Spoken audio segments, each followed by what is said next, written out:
Alright guys, so I was having trouble with my PS3. I had downloaded games and the games were coming up with no sound. Every time I'll come up on the games, no sound. So I was looking for a fix. The only fix that I did find, I'm gonna share with you guys, was the only one that did work. Now, what you're gonna do is you're gonna go over to your power button while your PlayStation is off.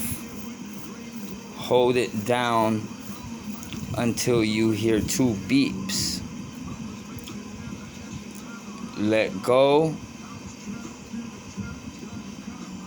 Hit the power button and hold it until you hear 3 beeps.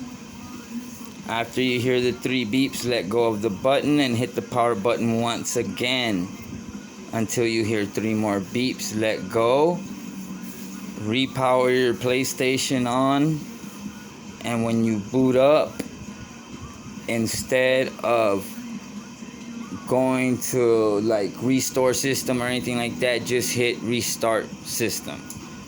It's gonna be your option number 1, and then once you restart your system, you'll have your sound back. And I know this works because I just did it, fam. So that being said, you guys have a good night. It's Evil Dead Soul, nigga, with your fixes, mods, and all that. Get at me.